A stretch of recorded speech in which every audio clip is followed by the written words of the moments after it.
Hello friends, welcome to online engineering. यहाँ पे हम डिस्कस कर रहे हैं अपना आरसीसी, जिसमें हम कवर कर रहे हैं अपना design of compression member. Design of compression member के प्रीवियस लेक्चर्स में हमने अब तक इंपॉर्टेंट कोडल प्रिजन के 3 पार्ट्स और एक पार्ट हमने इंट्रोडक्टिव का कवर कर दिया है, यानी कि टोटल 4 पार्ट्स हमारे अब तक डिज़ाइन ऑफ कंप्रेशन मेंबर के हमने डिस्कस कर लिए हैं। अगर आपने अभी तक उन सभी पार्ट्स को कवर नहीं किया है तो पहले आप उन सभी पार्ट्स को कवर कीजिएगा डियर। आज हम बात करेंगे आपके इंपॉर्टेंट कोडल प्रिजन के लास्ट पार्ट की, जो आपके एग्जाम पॉइंट ऑफ व्यू से काफी इंपॉर्टेंट होगा डियर। अगर इसके अलावा जो भी आपका इंपॉर्टेंट कोडल प्रिजन रह जाएगा उसको हम अपने टॉपिक के साथ साथ कवर करते जाएंगे। तो आइए बात करते हैं आज के इस लेक्चर की। आज के इस लेक्चर्स में हम जो देखने वाले हैं वो आपका ट्रांसवर्स रीइंफोर्समेंट के बारे में जानने वाले हैं। इससे प्रीवियस में आपने जो भी डिस्कस किया उसको आपने बहुत अच्छे से कवर किया। क्यों सर हमें नीड पड़ी ट्रांसवर्स रीइंफोर्समेंट की? तो इसके लिए आपको थोड़ा सा जो आपने प्रीवियस लेक्चर्स में पढ़ा था लॉन्गिट्यूडनल रीइंफोर्समेंट के बारे में, आपको वो जानना काफी इंपॉर्टेंट हो जाता है। तो देखते हैं उसके बारे में। तो यहाँ पे मैं एक पहले डायग्राम बनाने की कोशिश करूंगा ताकि आपका कंसेप्ट क्या हो जाए, क्लियर हो जाए। हमने क्या देखा था सर, एक कॉलम देखा था, तो हम कॉलम ही बना लेते हैं। ये आपके पास कॉलम है और यहाँ पे अगर मैं कॉलम की बात करता हूं तो कॉलम की जो डायमेंशन मेजर की जाती है वो 2 डायरेक्शन में मेजर की जाती है। कौन कौन सी सर? एक तो आपकी लॉन्गिट्यूडनल डायरेक्शंस में और दूसरी रहती है सर आपकी किस डायरेक्शंस में रहती है सर? वो लेटरल डायरेक्शंस में रहती है। तो क्या अगर मैं यहाँ पे बना दूं तो ज्यादा बेटर होगा? Yes sir. जो लॉन्गिट्यूडनल डायरेक्शन होती है जिसमें आपको क्या दिखाई देता है कॉलम का? सर हाइट दिखाई देती है। तो सर आप उसको मेंशन कर दीजिएगा कॉलम की हाइट को। तो ये हो गई सर मेरे पास यहाँ पर, यहाँ से लेकर अगर मैं बात करता हूँ ये क्या मेंशन कर रहे हैं सर हम? यहाँ पर कॉलम की हाइट हो गई आपके पास। इसके अलावा आपको और क्या दिखाई देता है? इसकी सर लेटरल डायरेक्शन दिखाई देती है। तो लेटरल डायरेक्शन में सर ये आपका बी हो गया है और ये आपका सर डी हो गया है। क्लियर है? ये हमने यहाँ पर आपको समझाने के लिए लिख दिए हैं। ठीक है कि सर ये हो गया आपके पास लेंथ ऑफ दी कॉलम, ये हो गया सर मेरे पास यहाँ पे डेप्थ, और ये होगी मेरे पास सर विड्थ हो गई है आपके कॉलम की। तो 2 ही डायरेक्शन हुई ना भाई कॉलम की। एक तो जो लॉन्गिट्यूडनल डायरेक्शन है जिसमें आपका कॉलम की लेंथ आएगी, और दूसरा है लेटरल डायरेक्शन। जो लेटरल डायरेक्शन रहेगी उसमें आपका विड्थ रहेगा और आपका डेप्थ रहेगा। अगर मैं इसका यहाँ पे क्रॉस सेक्शंस बनाना चाहूं तो मैं इसका क्रॉस सेक्शन भी बना दिया जाए, बिल्कुल सर साथ साथ में बना दिया जाए तो ज्यादा बेटर होगा। तो ये देखिएगा इसका जो क्रॉस सेक्शंस बनेगा वो कुछ इस तरह से बन जाएगा। ठीक है, क्रॉस सेक्शंस में अगर मैं डायमेंशंस को मेजर करना चाहूं तो इसको भी यहाँ पे लिख देते हैं सर, लिख दीजिएगा सर। तो ये हो गया सर मेरे पास यहाँ पर बी हो जाएगा आपके पास, और ये क्या हो जाएगा सर आपके पास? डेप्थ हो जाएगा। यानी कि अभी तक ये चीजें आप जान चुके हैं। क्लियर है? अब इसमें आपने ये भी क्राइटेरिया चेक कर लिया है कि यहाँ पर जो हम लॉन्गिट्यूडनल बार प्रोवाइड करते हैं वो कॉलम के किस डायरेक्शन में प्रोवाइड करते हैं? तो सर हम अपने लॉन्गिट्यूडनल डायरेक्शंस में प्रोवाइड करते हैं। तो देखते हैं। तो यहाँ पे सबसे पहले जो आपका लॉन्गिट्यूडनल बार्स होता है वो किस पे डिपेंड करता है? वो आपके कॉलम के क्रॉस सेक्शन पे डिपेंड करता है कि वहां पर सर किस तरह का क्रॉस सेक्शन आपने प्रोवाइडेड किया है।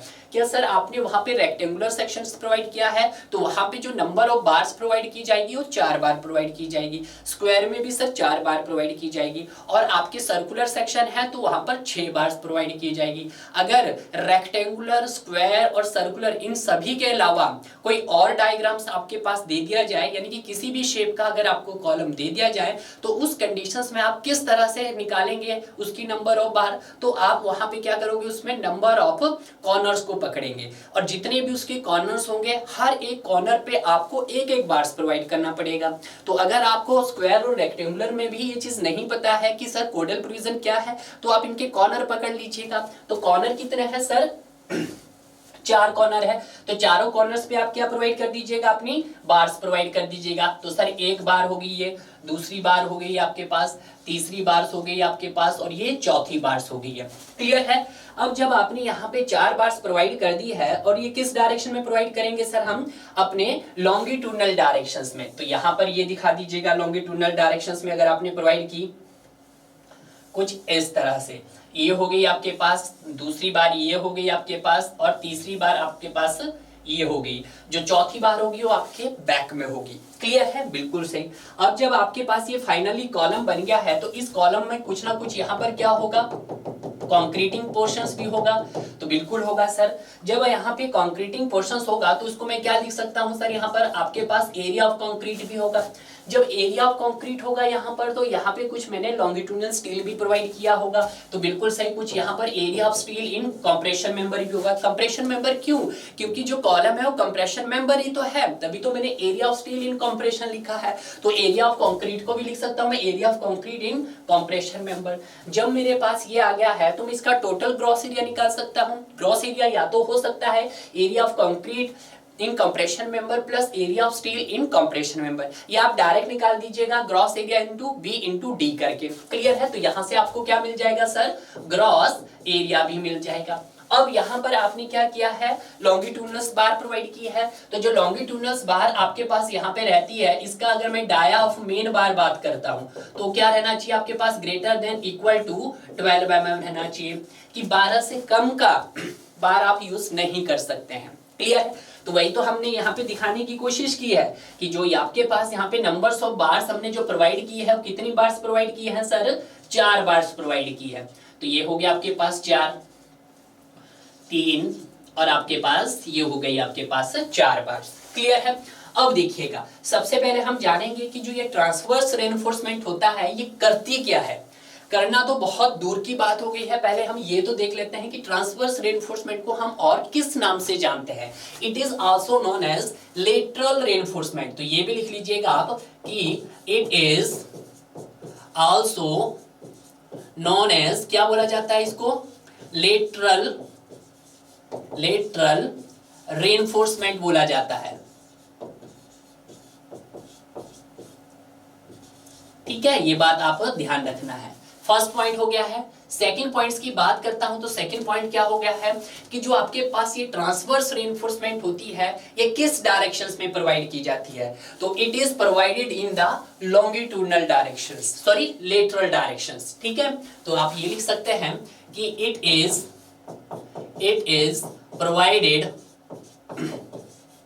provided in the lateral directions, ये आपकी लेटरल डायरेक्शंस में प्रोवाइड की जाती है। ठीक है सर, या मैं लिख सकता हूं it is provided perpendicular to the longitudinal bars, ये भी आप लिख सकते हैं और करके, it is provided perpendicular to the longitudinal bar के परपेंडिकुलर प्रोवाइड की जाती है। ठीक है, और जो आपके पास यहाँ पर क्या है, लॉन्गिट्यूडनल बार है, ये लॉन्गिट्यूडनल बार्स तो ये वाली है, तो इसके जो मैं परपेंडिकुलर जो बार प्रोवाइड करूंगा उसको हम क्या बोलेंगे, ट्रांसवर्स रेनफोर्समेंट बोलेंगे। क्लियर है? अब इसकी कुछ रिक्वायरमेंट्स है कि सर इसकी जरूरत हमें क्यों पड़ी, यही भी तो क्वेश्चंस है भाई। तो देखिएगा इसकी बेसिक रिक्वायरमेंट्स, इसकी क्या क्या है आपके पास बेसिक रिक्वायरमेंट्स है। इसकी जो बेसिक रिक्वायरमेंट्स है हमारे पास वो देखिएगा आपके पास, सबसे पहली जो रिक्वायरमेंट है इसकी, ये क्या करती है, लॉन्गिट्यूडनल बार्स एडिक्वेटली रिस्ट्रेन्ड, जो longitudinal bars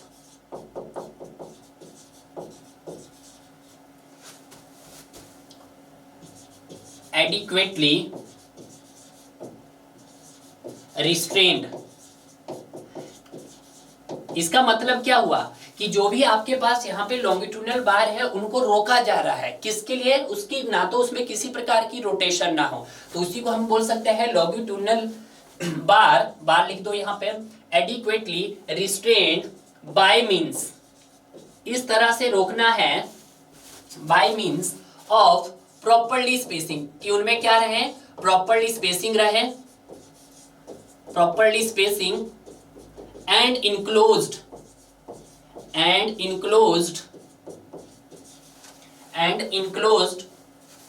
to prevent the premature buckling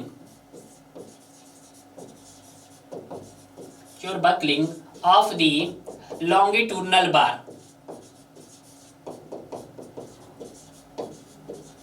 ठीक है, ये पॉइंट्स क्लियर हुआ है। इसका मतलब क्या है कि ट्रांसवर्स रेनफोर्समेंट जो हम प्रोवाइडेड करते हैं उसका जो प्राइमरी एम होता है कि जो भी आपके पास लॉन्गिट्यूडनल बार होती है उनको क्या रखना है सर, उनको बकलिंग होने से बचाना है लेटरल डायरेक्शंस में। किस डायरेक्शन में? ताकि वो लेटरल डायरेक्शंस में बक्कल ना करे और उनकी स्पेसिंग को मेंटेन करके रखना है। किसके बीच में? आपके लॉन्गिट्यूडनल बार और आपके ट्रांसवर्स रेनफोर्समेंट की बार के बीच में। क्लियर है?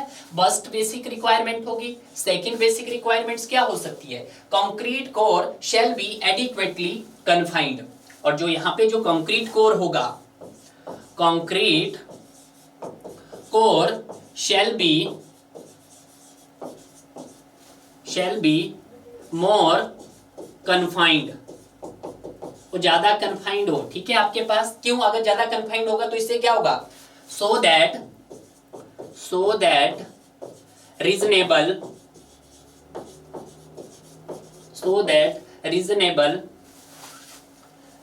ductility is achieved.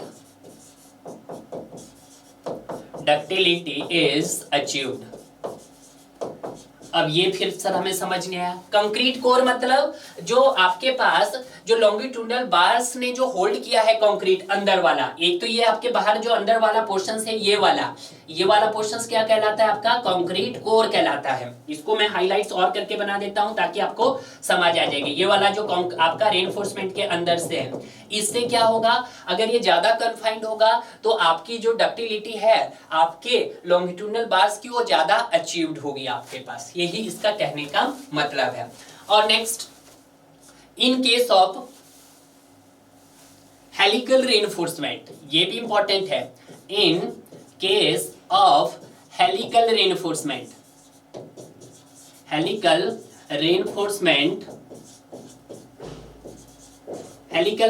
से क्या हो जाएगा?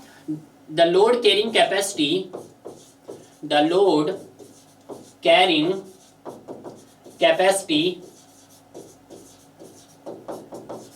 Capacity is increase. कितनी इंक्रीज हो जाती है आपके पास? 5% इंक्रीज हो जाती है। कब? जब आप वहां पर हेलिकल रेनफोर्समेंट प्रोवाइड करते हैं। तो ये भी बहुत बड़ा क्वेश्चन है कि सर हेलिकल रेनफोर्समेंट हम कहां प्रोवाइड करते हैं? तो हेलिकल रेनफोर्समेंट आप वहां पे प्रोवाइडेड करते हैं जहां पर आपके कॉलम का जो क्रॉस सेक्शन होता है वो कैसा होता है? आपके पास सर्कुलर होता है। तो यहां पे अगर मैं बात करता हूं आपके ट्रांसवर्स रेनफोर्समेंट की, किसकी बात कर रहे हैं सर? यहां पर हम आपके ट्रांसवर्स रेनफोर्समेंट की। जो ट्रांसवर्स रेनफोर्समेंट बोलो या आपके पास लेटरल रेनफोर्समेंट बोलो, ये आपके पास एक सर्कुलर रिंग की फॉर्म में भी हो सकती है। बिल्कुल हो सकती है सर, सर्कुलर रिंग की फॉर्म में भी हो सकती है। और दूसरी आपके पास लेटरल टाइज की फॉर्म में भी हो सकती है। किसकी फॉर्म में सर? लेटरल टाइज की फॉर्म में भी हो सकती है, जिसको हम क्या बोल सकते हैं? जिसको आप पॉलीगनल लिंक बोल सकते हैं। पॉलीगन लिंक मतलब कि ऐसा स्ट्रक्चर जिसमें आपके पास क्या हो? नंबर ऑफ स्ट्रेट लाइन से इंक्लूडेड हो। नंबर ऑफ स्ट्रेट लाइन मतलब जैसे आपके पास यहाँ पे कॉलम का जो क्रॉस सेक्शन दिखाई दे रहा है, इसमें आपके पास क्या है? नंबर ऑफ स्ट्रेट लाइन है। जैसे 1 straight line, 2 straight line, 3 straight line, 4 straight line. इसी तरह से जो पॉलीगन शेप वाले आपकी ज्योमेट्रीज होती है उसमें क्या होता है? नंबर ऑफ लाइंस कनेक्टेड होती है। जैसे कि आपके पास रेक्टेंगुलर सेक्शन, आपके पास स्क्वायर सेक्शन, आपके पास एल सेक्शन, आपके पास एच सेक्शन, आपके पास टी सेक्शन, ये सारे कैसे आते हैं आपके पास? It is the under of आपके पास पॉलीगनल आते हैं। क्लियर है? तो ये आपको क्लियर हो जाना चाहिए कि अगर हम सर्कुलर कॉलम की बात कर रहे हैं तो वहां पर आपको किस तरह का रिंग प्रोवाइड करना है? सर्कुलर रिंग प्रोवाइड करना। अब जो ये सर्कुलर रिंग होते हैं ये भी आपके पास सिंपल रिंग भी हो सकते हैं सर। कैसे हो सकते हैं सर? आपके पास सिंपल रिंग हो सकते हैं और दूसरे आपके पास कैसे हो सकते हैं सर? हेलिकल भी हो सकते हैं। हेलिकल मतलब आपके डीएनए शेप की तरह। डीएनए का शेप आपने देखा होगा किस तरह से होता है? आपके पास कुछ इस तरह से ये हेलिकल्स कुछ इस तरह से आपके पास यहाँ पे प्रोवाइड किया जाएगा। जैसे मैं यहाँ पे दिखा देता हूं, कुछ इस तरह से स्पाइरल शेप की तरह। This is the helical reinforcement. ठीक है, इस तरह से। अब जब ये हेलिकल रेनफोर्समेंट जब हम प्रोवाइड करते हैं तो इससे क्या होता है? आपके कॉलम की जो लोड कैरिंग कैपेसिटी है वो 5% तक क्या हो जाती है? इंक्रीज हो जाती है। ये सब बेसिक फंडामेंटल है और यही फंडामेंटल है जो बार बार क्या करता है? इंटरव्यूज अपने एग्जाम के अंदर पूछता है। और जितने भी आपके AEG लेवल के जो क्वेश्चंस पूछे जाते हैं वो कहीं ना कहीं इसके यहाँ पर छोटे ऑब्जेक्टिव टाइप के क्वेश्चंस भी इसी पार्ट से पूछे जाते हैं। तो ये जो पार्ट्स हैं, जब आप कोड की स्टडी कर रहे हैं तो आपको पहले ये कंसेप्ट क्लियर हो जाना चाहिए। क्लियर है? अब कभी कभी अगर इंटरव्यू आपसे पूछ ले कि सर पॉलीगन लिंक क्या होता है, तो आपने कंफ्यूज नहीं होना है। पॉलीगन ही लिंक को ही हम लेटरल टाइज बोलते हैं, और ये लेटरल टाइज आपके कौन से सेक्शन में प्रोवाइड की जाती है? सर ऐसे सेक्शंस में प्रोवाइड की जाती है जो आपका कॉलम कैसा हो, नॉन सर्कुलर हो। नॉन सर्कुलर का मतलब कि वो सर्कुलर नहीं होगा, बट सर वो रेक्टेंगुलर हो सकता है, स्क्वायर हो सकता है, एल शेप्ड हो सकता है, टी शेप्ड हो सकता है, एच शेप्ड हो सकता है, किसी भी तरह का शेप का हो सकता है, बट वो आपके पास नॉन सर्कुलर नहीं होगा, सॉरी। ठीक है, ये बात आप नोट कर लीजिएगा। तो देखते हैं यहां पर कि जो आपके पास ट्रांसवर्स रीइंफोर्समेंट होती है उनको आप टू टाइप से प्रोवाइड कर सकते हैं। पहली आपके पास लिख ली यहाँ पर लेटरल टाइज, और दूसरी आपने लिख दी यहाँ पर हेलिकल रीइंफोर्समेंट। हेलिकल रीइंफोर्समेंट को आप कभी कभी स्पाइरल रीइंफोर्समेंट भी बोलते हैं, और जो जहां पर आपने हेलिकल रीइंफोर्समेंट प्रोवाइड की होती है ना, उसी को हम स्पाइरल कॉलम भी बोलते हैं। तो कभी कभी अगर आपसे इंटरव्यू ये भी पूछ ले कि सर स्पाइरल कॉलम क्या होता है, तो आपने कंफ्यूज नहीं होना। स्पाइरल कॉलम ऐसे कॉलम होते हैं जिनका क्रॉस सेक्शन सर सर्कुलर होता है, तो वहां पे जो हम लॉन्गिट्यूडनल बार प्रोवाइड करते हैं, उन लॉन्गिट्यूडनल बार्स को लेटरल डायरेक्शन में वो बक्कल ना हो, तो हम क्या प्रोवाइड करते हैं सर? वहां पर आपकी हेलिकल रीइंफोर्समेंट प्रोवाइड करते हैं, जो किस तरह की होती है? आपके डीएनए शेप्ड की होती है। क्लियर है? इतना स्टेप आपको जानना है। तो देखते हैं यहां पर लेटरल टाइज के बारे में। तो लेटरल टाइज को मैं लिखता हूं सबसे पहले कि it is also known as polygon link. तो ये लिख लीजिएगा आप, it is also known as polygon links. It is also known as polygonal link.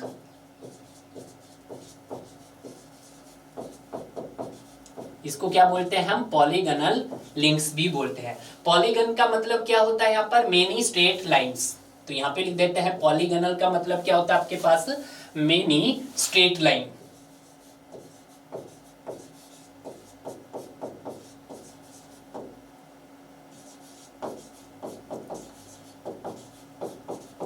ठीक है, ये बात ध्यान रखना है। Second points, it is provided in the lateral directions. कहां पे प्रोवाइड की जाती है सर? आपके लेटरल डायरेक्शंस में प्रोवाइड की जाती है। और इसका जो यूज है हम कहां करते हैं? इसका जो यूज है वो हम कहां करते हैं सर?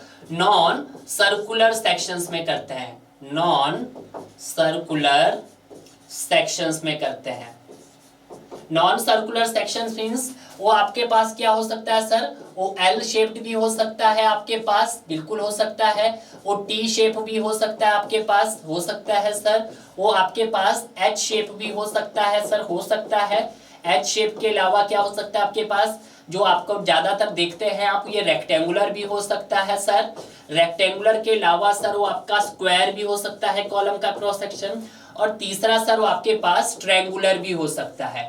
ठीक है, आपने ट्रायंगुलर कॉर्नर भी देखे होंगे। ट्रायंगुलर हो सकता है, ऑक्टागोनल हो सकता है। ऑक्टागोनल के अलावा आपके पास हेक्सागोनल हो सकता है, हेक्सागोनल हो सकता है आपके पास। ठीक है, इस तरह का आपके पास हो सकता है। अगर यहाँ पर हम इसका डायग्राम बना के देखें तो ये देखिएगा, यहाँ पर मान लेते हैं ये आपके पास क्या है? एक कॉलम है ये वाला। दिस इज द आपके पास कुछ इस तरह से। ठीक है, तो यहाँ पर हम कुछ बना देते हैं। आप भी साथ साथ बनाएं ताकि आपका कंसेप्ट और ज्यादा क्लियर हो जाए। और जब आप डायग्राम बनाओगे तो उससे आपके कंसेप्ट ही स्ट्रांग होते हैं। ठीक है, तो यहाँ पे हम सबसे पहले क्या प्रोवाइड करेंगे सर? लॉन्गिट्यूडनल बार्स प्रोवाइड करेंगे। तो इसके हम कॉर्नर्स पकड़ेंगे, कॉर्नर्स पे हम क्या प्रोवाइड कर देंगे? लॉन्गिट्यूडनल बार प्रोवाइड कर देंगे। तो ये तो सर हमने प्रोवाइड कर दिया है। तो कुछ इस तरह से आपके पास यहाँ पर इस तरह से।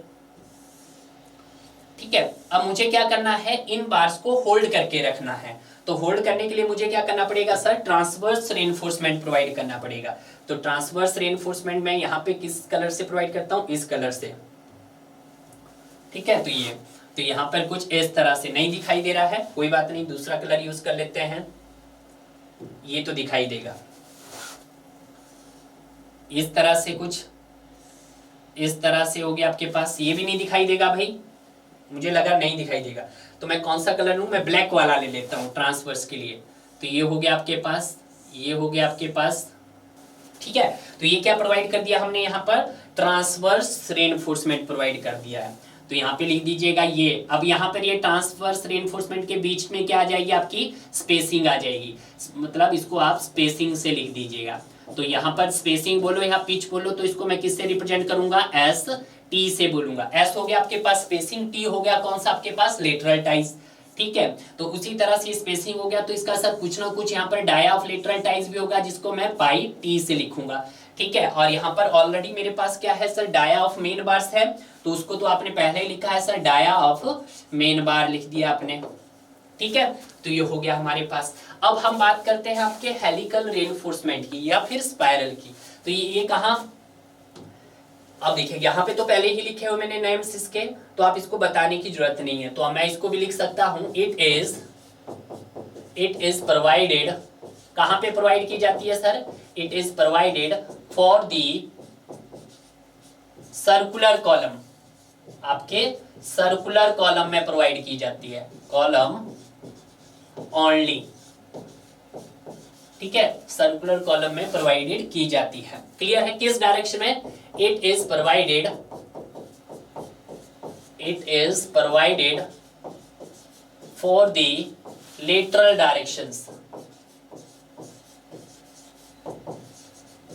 Lateral directions of the column, या मैं बोल सकता हूं it is provided perpendicular to the longitudinal bars, ठीक है, ये हो सकता है। तो देखिएगा यहाँ पे बना दीजिएगा। तो यहाँ पे भी हम जब बनाएंगे इसको तो कुछ इस तरह से होगा, आपके पास सर्कुलर है तो इसका क्रॉस सेक्शन कैसा है, अब सर्कुलर है, तो सर्कुलर के लिए आप बना दीजिएगा कुछ ये, ठीक है। तो सर्कुलर सेक्शन है, तो यहाँ पर आपके पास कितनी नंबर ऑफ लॉन्गिट्यूडनल बार्स होंगी सर, 6। तो एक हो गया आपके पास, ये 2 हो गई आपके पास, ये 3 हो गई आपके पास, ये 4 हो गई आपके पास, ये 5 हो गई आपके पास, और ये 6 हो गई है। यानी कि कम से कम मिनिमम कितनी बार्स प्रोवाइड करते हैं हम सर, 6 बार्स प्रोवाइड करते हैं। तो 6 बार्स दिखाइएगा, किस तरह से दिखाई देंगी आपकी लॉन्गिट्यूडनल डायरेक्शन में, कुछ ऐसे दिखाई देंगी। 2 हो गया, ये 3 हो गया, और ये 4 हो गया। फ्रंट से देखोगे तो आपको 4 दिखेगी, सामने से देखोगे, यहाँ पे भी सामने से देखोगे तो आपको 3 ही दिखाई देगी, 2 आप इसकी बैक में होगी, बट तीसरी भी नहीं दिखाई देती, ज्यादातर आपको 2 ही बार दिखाई देती है फ्रंट से। और अगर यहाँ देखोगे तो आपको फ्रंट से कितनी दिखाई देगी सर, 3 दिखाई देगी, आपको मैंने 4 दिखाई है, 2 इसके बैक में होगी। अब हम यहाँ पे क्या प्रोवाइड करेंगे सर, हेलिकल्स प्रोवाइड करेंगे। तो यहाँ पे बोला है डीएनए शेप का होता है, मैंने बताया, तो हेलिकल्स किस तरह से हो जाएगी आपके पास, कुछ इस तरह से ये। तो ये मैंने क्या प्रोवाइड की है सर आपके पास, दैट इज आपके पास हेलिकल रेनफोर्समेंट। तो हेलिकल रेनफोर्समेंट को क्या लिखता हूं मैं सर, आपके पास पाई एच, ठीक है, पाई से हो गया आपके पास डाया ऑफ, एच से हो गया हेलिकल रेनफोर्समेंट, और इनके बीच की डिस्टेंस को हम क्या बोलते हैं सर, उसको हम पिच बोलते हैं, जिसको मैं क्या बोल सकता हूं आपके पास, एस एच बोल सकता हूं। एस हो गया आपके पास स्पेसिंग, एच हो गया आपके पास हेलिकल रेनफोर्समेंट की। क्लियर है, तो ये अब आपके हमारे पास हो गया है। अब यहाँ पे जानेंगे कि सर हम लेटरल टाइज हम क्यों प्रोवाइड कर रहे हैं और हेलिकल टाइज हम क्यों प्रोवाइड कर रहे हैं। लेटरल टाइज हम कहाँ पे प्रेफर करते हैं, तो आपको पता लगा, जहाँ पे L shape, T shape, H shape, rectangular, square, triangular, octagonal, hexagonal या वी शेप्ड के कॉलम्स होते हैं, वहां पर हम लेटरल टाइज प्रोवाइड करते हैं। बट जब हम बात करते हैं हेलिकल रेनफोर्समेंट की, तो इसका यूज हम कहाँ करते हैं, जहाँ पे आपके कॉलम का क्रॉस सेक्शन कैसा हो सर, आपके पास सर्कुलर होता है। क्लियर, अब क्यों प्रोवाइड करते हैं, तो इसके हम फंक्शंस को भी देख लेते हैं। तो फंक्शंस क्या है, अब ये देखिएगा, फंक्शंस ऑफ लेटरल टाइज। जब हम फंक्शन ऑफ लेटरल टाइज की बात करते हैं, तो सबसे पहला जो इसका फंक्शंस आपको ध्यान रखना है, जो आपकी एग्जाम पॉइंट ऑफ व्यू से है, वो है आपके पास to prevent the lateral buckling, to prevent the lateral buckling,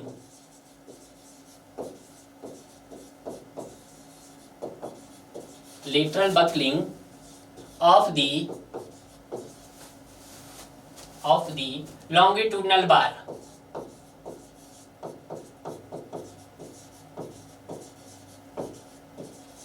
ठीक है, अगर मैं बात करता हूं आपके स्पाइरल की, तो it is also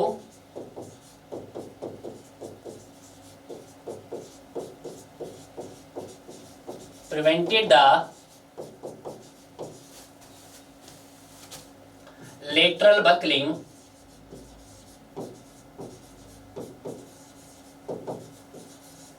of the longitudinal bar.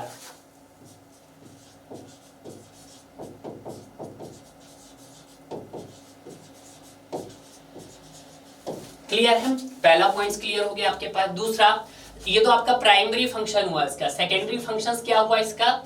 To take care of secondary effect, to take care of secondary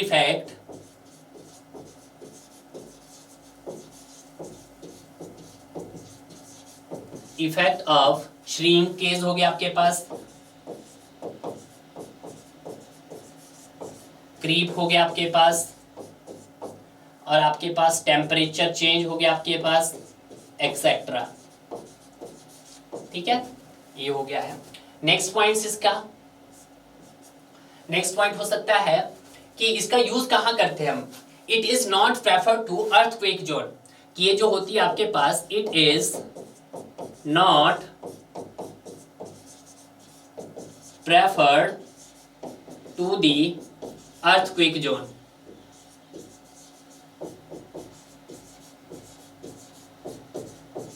ठीक है, किनको हम अर्थक्वेक जोन में प्रेफर ही नहीं करते हैं। बट जो आपके पास कैसी होती है, स्पाइरल रेनफोर्समेंट होती है, इनको हम कहां पे प्रेफर करते हैं? हम अपने अर्थक्वेक जोन में प्रेफर करते हैं। ठीक है, तो ये भी हम सेकंड पॉइंट लिख देता है कि इस केस में क्या होता है आपके पास, कि जहां पर आप स्पाइरल रेनफोर्समेंट या हेलिकल रेनफोर्समेंट का यूज करते हैं, जो कंक्रीट कोर होता है आपके पास, इसमें concrete core must be more confined, वो ज्यादा कन्फाइंड होता है।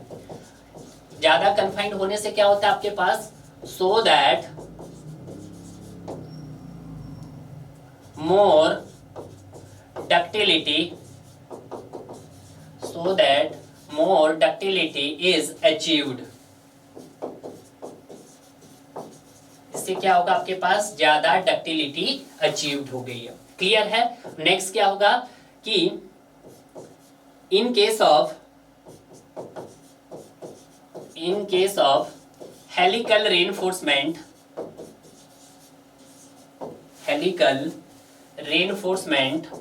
with circular section,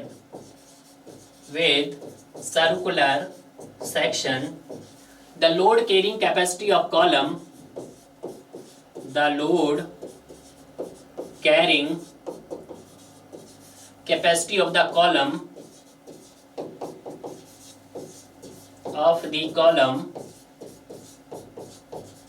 is increased by 5%। 5% को मैं लिख सकता हूं 1.05 times of the ultimate of the load carrying capacity. ठीक है,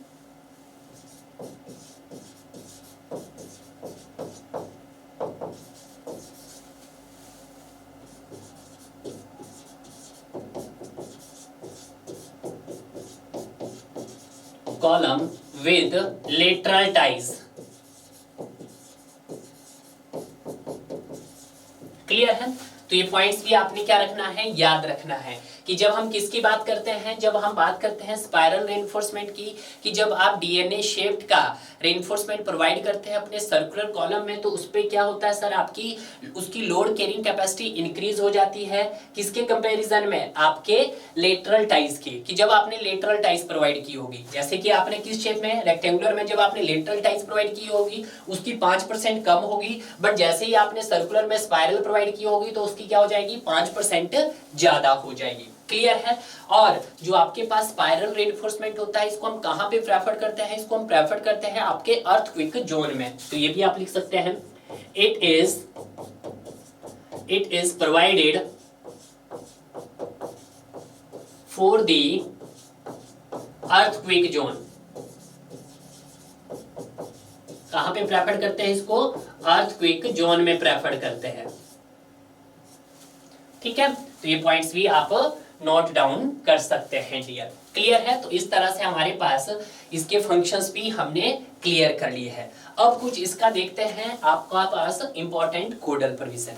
इंपॉर्टेंट कोडल प्रोविजन में हम सबसे पहले बात करेंगे आपके डाया की, कि जो आपके पास डाया ऑफ लेटरल टाइज होता है वो क्या होता है। तो डाया ऑफ लेटरल टाइज को हम किससे रिप्रेजेंट करते हैं, एक्सप्रेस करते हैं आपके पास पाई टी से रिप्रेजेंट करते हैं। और स्पेसिंग को किससे रिप्रेजेंट करते हैं, आपकी लेटरल टाइज को आपकी एस टी से रिप्रेजेंट करते हैं। टी हो गया आपके पास लेटरल टाइज को। तो आपके पास जो डाया ऑफ लेटरल टाइज होता है वो आपके पास क्या होता है सर, वो मैक्सिमम होता है। किस किस का होता है देखिएगा, 1/4 dia of main bar, dia of main bar और 6 mm। ठीक है, 6 mm dia of main bar का भी क्या आएगा आपके पास सर, मैक्सिमम आएगा। ठीक है, कैसे आएगा ये अभी मैं बताऊंगा आपके पास। बट मार्केट में वो आपको 6 mm का लेटरल टाइज नहीं मिलती है। तो आपको कोड ने क्या बोला है, अकॉर्डिंग टू IS 13920 के अकॉर्डिंग 6 mm की जगह आपको कितना करना है सर, 8 mm प्रोवाइड करना है। क्लियर है? तो ये बात आप ध्यान दीजिएगा। जैसे मैं आपको पास यहाँ पे डायग्राम में बनाई देता हूँ कि मान लेते हैं आपके पास ये है, और यहाँ पे जो आपने लॉन्गिट्यूडनल बार्स जो प्रोवाइड की है, कितनी प्रोवाइड की है, आपके पास रेक्टेंगुलर है तो सर 4 प्रोवाइड की है। तो एक आपके पास यहाँ पे हो गई है, दूसरी यहाँ पे हो गई है, और तीसरी आपके पास यहाँ पे हो गई है, और चौथी आपके पास यहाँ पे हो गई है। ठीक है, ये बात कर लेंगे हम। तो अगर मैं इसकी क्या देखना चाहता हूँ, ये तो ये क्या है आपके पास सर, यहाँ पर ये क्या है, ये है मेरे पास कौन सी बार है, ये आपके पास ये है आउटर बार, यानी कि आपके एजिस बार है, एजिस बार है। तो यहाँ पे लिख देते हैं सर हम एजिस बार है, ये आपके पास एजिस बार है, एज बार है। एज बार के अलावा मैं कौन सी बार प्रोवाइड कर देता हूँ, यहाँ पर दूसरी बार प्रोवाइड कर दूं, मैं सेंटर बार भी प्रोवाइड कर दूं, ये बार भी प्रोवाइड कर दी मैंने, सेंटर बार्स भी प्रोवाइड कर दी, ये भी मैंने यहाँ पे सेंटर्स बार प्रोवाइड कर दी है, और ये भी मैंने सेंटर बार्स। तो इसको मैं क्या कहूंगा, ये आपके पास सेंटर बार है सारी मेन बारी। ठीक है, ये कौन सी है सर आपके पास, दैट इज सेंटर बार।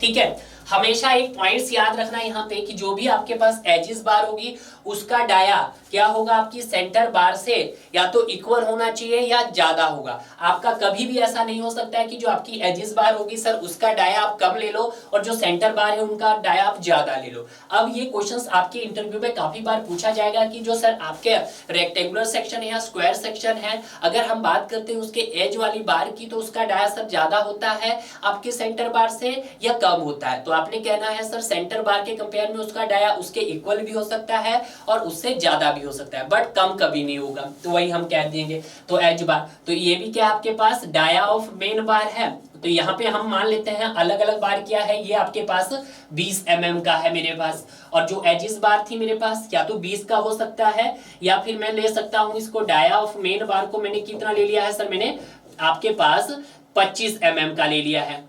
कितने mm का ले लिया है मैंने, 25 mm का ले लिया है। तो यहाँ पे मुझे जब मैं क्या निकालूंगा, लेटरल टाइज निकालूंगा, तो लेटरल टाइज जो निकालूंगा मैं उसका डाया तो क्या होगा, 1/4 डाया ऑफ मेन बार का मैक्सिमम। अब आपने यहाँ पे दो मेन बार यूज की है, एक 20 की और 25 की, तो आपको कौन सा लेना है यहाँ पर, मैक्सिमम लेना है। तो फॉर एग्जांपल ये हो जाएगा आपके पास 1/4 × 25। तो यहाँ से जब आप करोगे 6.12 समथिंग आ जाएगा आपके पास, सॉल्व करके देखिएगा 6.25 समथिंग आ जाएगा, कुछ इतनी बार mm आ जाएगा आपके पास। ठीक है, और दूसरा कोडल प्रोविजन आपके पास यहाँ पे आ जाएगा 6 mm आ जाएगा। और ये आपके पास, ये तो कोड ने पुराने कोड ने बोला है कि 6.25 और 6 mm में बड़ा क्या है 6.25। क्या आपको 6.25 की बार्स मार्केट में मिलती है, नहीं मिलती है। मार्केट में जो मिनिमम बार प्रोवाइड की जा रही है वो आपके पास 8 mm की है। तो आप यहाँ पे ऑप्शंस क्या लगाएंगे, 8 mm लगाएंगे। क्लियर है, पहला आपको क्लियर हो गया है। तो अब आपको क्या करना है, यहाँ पर अब लेटरल टाइज भी प्रोवाइड करनी है। तो लेटरल टाइज आप कैसे प्रोवाइड करेंगे यहाँ पर, तो लेटरल टाइज आप चाहो तो आपका कैसे रह सकती है सर, रेक्टेंगुलर भी रह सकती है। तो मैं यहाँ पे किस तरह की प्रोवाइड कर रहा हूँ सर, वो रेक्टेंगुलर कुछ ही होगी मेरे पास, लेटरल टाइज होगी मेरे पास। ठीक है, अब देखिएगा यहाँ पर, तो ये क्या होगी सर मेरे पास यहाँ पर, this is the lateral ties, lateral ties होगी मेरे पास। और लेटरल टाइज को मैं किससे डिनोट करता हूं, पाई टी से रिप्रेजेंट कर। तो इसका मुझे डाया यहां से मिल गया है, बिल्कुल सही। अब ध्यान दीजिएगा, अभी ये कंसेप्ट क्लियर नहीं हुआ अभी आपके पास। अब आपको क्या दिखानी है, स्पेसिंग निकालनी है दो टाइज के बीच में। कैसे निकालेंगे वो देखिएगा, आपने यहाँ पर पीछे जो डायग्राम बनाया था, इनके बीच की स्पेसिंग निकालनी है। किसके, इसके वाले की स्पेसिंग। डाया तो आपने यहाँ पर नो डाउट निकाल दिया है, डाया ऑफ लेटरल टाइज। अब स्पेसिंग कैसे कैलकुलेट करेंगे, तो स्पेसिंग के लिए हमारे पास क्या रहेगा वो देखिएगा। स्पेसिंग को रिप्रेजेंट किया जाएगा आपके पास ST से। तो यहां पर जब मैं बात करूंगा ST क्या होगा आपका, should not be more than आपके पास लीस्ट लेटरल डायमेंशंस और आपका 16 times dia of main bar. Dia of main bar का कौन सा लेना आपको, स्मॉलेस्ट लेना है आपको, ठीक है। और आपके पास 300 mm लेना है। तो यहाँ पे जो लीस्ट लेटरल डायमेंशन हो सकता है वो आपका क्या हो सकता है, जो आपकी डायरेक्शन लेटरल में है। तो लेटरल में आपके पास B है और आपके पास यहाँ पर D है, ठीक है। तो इन दोनों का क्या लेना आपको, लीस्ट लेना है। तो लीस्ट लेटरल में हमारे पास क्या क्या हो सकता है सर, आपके पास जो B और D में जो मिनिमम वैल्यू है आपको उसको अडॉप्ट करना है, और 16 डाया ऑफ मेन बार का स्मॉलेस्ट लेना है। तो यहाँ पे जो मेन बार का डाया लिया आपने 25 लिया और 20 लिया, तो यहाँ पे क्या हो जाएगा आपके पास, ये हो जाएगा 16 × 20 मिनिमम लेना है। अगर आपने दोनों ही सेम साइज के लिए है तो आपको यहाँ पे भी, अगर आपने 22 के लिए है या 25 के लिए है तो यहाँ पे भी आपको 22 ही लेना पड़ेगा, ठीक है। तो यहाँ से क्या आ जाएगी, आपकी स्पेसिंग आ जाएगी। क्लियर है। अब जैसे ही आपने लेटरल टाइज प्रोवाइड कर दी है तो अब आपको यहाँ पे स्पेसिंग भी प्रोवाइड करना है। तो यहाँ पर आपके पास ये जो स्पेसिंग रहेगी, ये स्पेसिंग कितनी रहेगी सर आपके पास, 40 mm की मिनिमम, ये वाली। तो यहाँ पर मैंने आपके पास 40 mm की क्या कर दी है सर, स्पेसिंग भी प्रोवाइडेड कर दी है। क्लियर है, इतना आपको क्लियर हो गया है।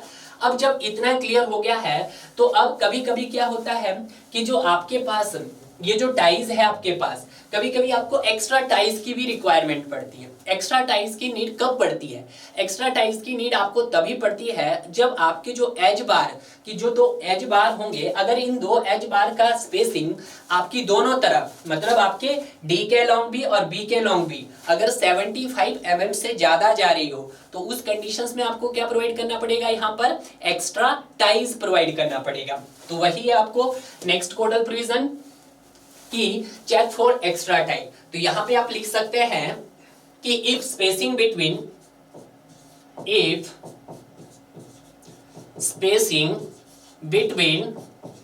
To bars, two edge bar लिख दू तो ज्यादा बेटर रहेगा, two edge bar is more then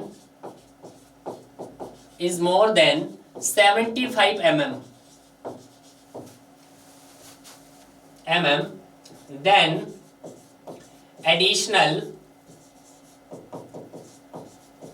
then additional लिखो या आप एक्स्ट्रा लिख देते हैं, ठीक है। then extra tie bars, extra tie is used। तो उस कंडीशन में हम क्या करेंगे, एक्स्ट्रा टाई यूज करेंगे। जैसे अब यहाँ पे देख लेते हैं कि इनके बीच की स्पेसिंग मान लेते हैं आपके पास 75 mm से ज्यादा जा रही है। आपके पास एज बार के बीच की स्पेसिंग क्या जा रही है सर, आपके पास इक्वल टू और greater than equal to 75 mm जा रही है। और यहाँ पे भी आपके पास ये जो स्पेसिंग है ये किससे ज्यादा जा रही है सर, आपके पास greater than equal to 75 mm जा रही है। तो आपको पास क्या करना पड़ेगा, यहाँ पर आपको एक्स्ट्रा टाइज प्रोवाइड करनी पड़ेगी। और जो हम एक्स्ट्रा टाइज प्रोवाइड करेंगे वो किस तरह से प्रोवाइड करेंगे, आपके पास वो कुछ इस तरह से, ये वाली होगी आपके पास एक्स्ट्रा टाइज।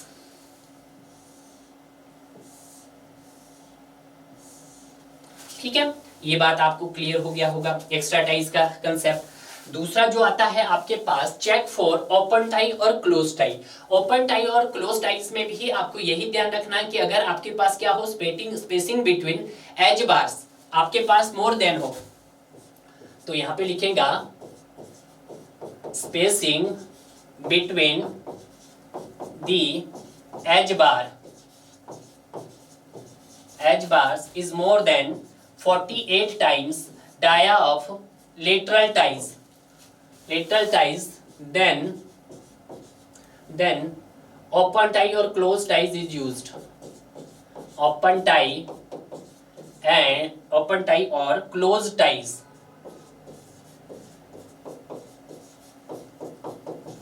का आप क्या करोगे, यूज्ड करोगे।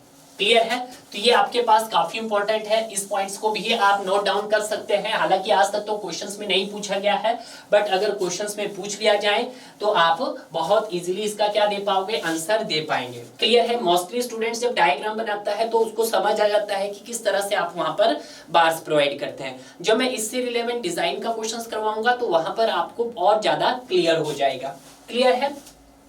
अब बात करेंगे हम अपने स्पाइरल रेनफोर्समेंट के बारे में। तो स्पाइरल रेनफोर्समेंट का सबसे पहले हम डाया निकालेंगे तो बिल्कुल वैसे ही निकलेगा, बट इसको जो रिप्रेजेंट किया जाएगा वो इसको पाई एच से रिप्रेजेंट किया जाएगा। स्पाइरल बोलो या फिर इसको मैं हेलिकल भी बोल सकता हूं। ठीक है, हेलिकल। तो इसकी जो स्पेसिंग को जो रिप्रेजेंट किया जाएगा वो एस एच से रिप्रेजेंट किया जाएगा। एच बोले तो हेलिकल, एस बोले तो पिच भी बोल सकते हैं और स्पेसिंग भी बोल सकते हैं।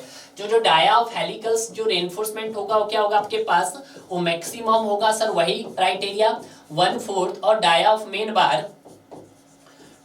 मेन बार का आपको क्या लेना है सर, मैक्सिमम लेना है, और 6 mm। और आपका जो रेनफोर्स डिटेलिंग का कोड है IS 13920 के अकॉर्डिंग ये कितना रहेगा आपके पास, 8 mm रहेगा। क्लियर है? उसी तरह से जब हम यहाँ पे बात करते हैं इसकी स्पेसिंग की, तो स्पेसिंग में दो क्राइटेरिया आता है, एक मैक्सिमम और एक मिनिमम। तो हम जब एस एच मतलब मैक्सिमम की बात करेंगे तो मैक्सिमम क्या होगा आपके पास, should not be more than core dia by 6 और 75 mm, इससे ज्यादा नहीं होना चाहिए। कोर डाया बोले तो आप डीसी से इसको रिप्रेजेंट कर सकते हैं। क्लियर है? अब इसका मिनिमम क्राइटेरिया देख लेते हैं। तो मिनिमम्स के लिए आपको क्या रहेगा, आपके पास should not be less than, आपके पास 3 टाइम्स डाया ऑफ कौन सा आएगा, हेलिकल रेनफोर्समेंट, और आपके पास 25 mm। तो जो भी आपके पास स्पेसिंग होनी चाहिए स्पाइरल रेनफोर्समेंट के बीच, वो इन बिटवीन होनी चाहिए। इस टॉपिक को मैं तब भी आपको करवाऊंगा जब हम डिजाइन करना सीखेंगे आपका circular column with helical reinforcement, वहां पे ये कंसेप्ट आपका और ज्यादा डेप्थ में जाने वाला है। क्लियर है? तो आज जो हमारे पास ट्रांसवर्स रेनफोर्समेंट का जो टॉपिक था उसको हमने यहाँ पे बहुत अच्छे से कवर किया है। आप भी इस टॉपिक को चाहो तो बहुत डिटेल्स में पढ़िएगा, क्योंकि बहुत सारे स्टूडेंट्स क्या होते हैं, इसको जल्दबाजी में करने लगे होते हैं। तो आप इसको जल्दबाजी में मत कीजिएगा, हर स्टेप्स को बड़े अच्छे से कवर कीजिएगा ताकि आपका कोई भी कंसेप्ट वीक ना रह जाएंगे। अगले लेक्चर्स में हम जो बात करेंगे अपने डिजाइन पार्ट्स की बात करेंगे, और डिजाइन पार्ट्स को करने से पहले हम उसकी कुछ बेसिक अजम्पशंस को डिस्कस करेंगे। कुछ अजम्पशंस आपने ऑलरेडी प्रीवियस पार्ट्स के अंदर पढ़ चुके होंगे, जिसको हमने जब एनालिसिस पार्ट कवर किया था आपका आरसीसी का, वहां पे डिस्कस कर लिया होगा, बट उसको मैं दोबारा से आपको रिकॉल करवाऊंगा डिजाइन ऑफ कंप्रेशन मेंबर में कि किस तरह की अजम्पशंस आपको फॉलो करनी है। तो तब तक के लिए आपसे विदा चाहता हूं, आप इसी तरह से पढ़ते रहिएगा और आगे बढ़ते रहिएगा।